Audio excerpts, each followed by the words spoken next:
Chapter 5. The Ritualist's Key. The obsidian shard lay on Professor Moran's desk like a fragment of crystallized nightmare. In the flickering candlelight of his cluttered office, the talk seemed to pulse with its own inner darkness, drinking in the light and giving nothing back. Alexei and Kylan sat across from the Academy's most eccentric instructor, watching as he examined their prize with tools that looked older than the institution itself. Professor Thaddeus Moran was a man who existed on the fringes of Academy society, too valuable to dismiss, too dangerous to fully trust. His office was a chaos of ancient tome, preserved specimens, and artifacts that the official curriculum deemed too hazardous for student examination. Scrolls in dead languages covered every surface, and the air was thick with the scent of preservation oils and something else, something that made Alexei's blood bonds stir uneasily. Fascinating, Murrin murmured, his magnifying lens hovering over the shard. Absolutely fascinating. Where did you say you found this? We didn't, Kaelin replied smoothly. We were hoping you could tell us what it is. The professor's laugh was like the rustling of parchment. Oh, I know exactly what this is, young Forsang. The question is whether you're prepared for the answer. Alexei leaned forward, her silver eyes fixed on the chap. 3 days had passed since their battle in the hidden chamber, and both she and Kylan bore the fading marks of their encounter with the Timposit. The Academy's healers had asked no questions about their injuries, but she'd noticed the way certain faculty members watched them now, with a mixture of wariness and calculation that made her skin crawl. We're prepared, she said flatly. Murrin's pale eyes shifted to her, and she saw something there that reminded her uncomfortably of Joshua's warnings about monsters within the walls. Are you indeed this, my dear students, is what the old texts call a ritualist's key, a focusing stone used in the darkest of ceremonies. He set down his magnifying glass and reached for a leather-bound tome that looked like it had been bound in something other than animal hide. The pages crackled as he opened it, revealing illustrations that seemed to move in the candlelight.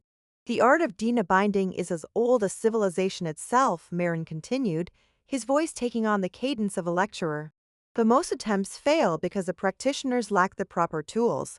They try to contain entities of pure malevolence, with circles of salt and prayers to dead gods. Foolish. Kaelin's hand moved instinctively to his rapier, and this shard is one of the proper tools. More than that, Murrin's smile was unsettling. It's a key component in what the texts call the Grand Bond, a ritual that doesn't merely summon and control daemons, but creates a permanent bridge between realms. The practitioner gains access to unlimited power, while the daemons gain unlimited access to our world. Alexei felt her blood run cold. The tear in reality we saw was merely the beginning. Moran finished. A test run, if you will. The real ritual requires far more preparation, more components, more... He paused, his tongue darting out to wet his lips. More fuel. The word hung in the air like a poison cloud. Alexei remembered Professor Blackwood's words about the missing students, about their life force being used to maintain the barrier between worlds while simultaneously weakening it. The paradox was beginning to make horrifying sense. How many? Kaelin asked, his voice deadly quiet. How many people would they need? Murrin consulted his tome, running a finger down a page covered in symbols that made Alexei's eyes water. For a ritual of this magnitude, dozens, perhaps hundreds. The more powerful the donor, the more effective the sacrifice. Students from the noble houses, Alexei said, understanding flooding through her. They weren't chosen randomly. They were selected for their bloodlines, their inherent magical potential. Precisely. Moran's approval was nauseating. The offspring of the great hunter families carry potent life force in their veins. Each one is worth a dozen commoners for ritual purposes. Kaelin's face had gone pale, but his voice remained steady. Who would know enough to orchestrate something like this? This isn't the work of a single possessed professor. Oh, no indeed. Moran closed the tome with a sound like breaking bones. The Grand Bangri requires knowledge that has been forbidden for centuries. Whoever is behind this has access to texts that the Academy sealed away long ago. They would need to be someone with deep institutional knowledge, someone trusted enough to move freely through the Academy's most secure areas. The implications settled over them like a suffocating blanket. Alexei thought of Dean Ashworth's calculating gaze, of the way certain faculty members had reacted to their presence. How many of the Academy's trusted figures were involved in this conspiracy? There's more, Morin continued, his pale eyes gleaming with something that might have been excitement. The ritual requires a specific location, a place where the barrier between worlds is naturally thin. Somewhere that has been steeped in death and dark magic for generations. The Academy itself, Kalen said grimly, we're going to perform the ritual here. Not just anywhere in the Academy, Morin corrected. The ritual must be performed at the heart of the institution's power.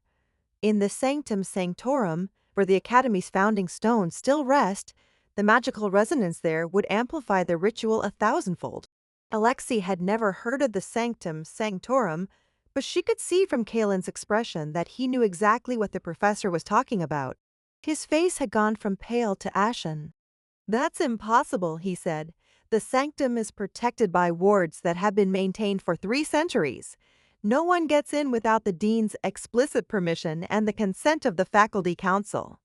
Unless, Mirren said softly, the conspiracy includes members of that very council. The silence that followed was deafening. Alexei's mind raced through the possibilities, cataloging every interaction she'd had with Academy faculty since her arrival. How many of them had been evaluating her as a potential sacrifice? How many had been reporting her activities to whoever was orchestrating this nightmare? We need to warn someone, Kylan said finally. The guild, the authorities. Warn them of what? Moran interrupted. That a centuries-old conspiracy has infiltrated the highest levels of the Academy? That some of the most respected names in Hunter society are planning to sacrifice their own students for power? Who would believe such a tale? The professor was right, and they all knew it. The conspiracy was too vast, too well connected to be exposed through normal channels. Anyone they approached could be part of it or could be eliminated before they could act on the information. How long? Alexei asked. How long before they have enough fuel for the ritual? Murrin consulted his tome again, his fingers tracing complex calculations. Based on the number of students who have already disappeared and accounting for the enhanced potency of noble blood, I would estimate they need perhaps a dozen more subjects. The ritual itself must be performed during the convergence of the 3 moons, which occurs, he paused, checking a lunar calendar covered in arcane notations, in exactly 1 week. 1 week, 7 days to uncover a conspiracy that had been years in the making, to identify the conspirators, and to stop a ritual that would tear open the barriers between worlds. We need help, Kalen said. We can't do this alone. Can't we? Alexei's voice was soft, but there was steel beneath it. Everyone else is either complicit or compromised. We're the only ones who know the truth. Then we're probably going to die, Kalen replied matter-of-factly.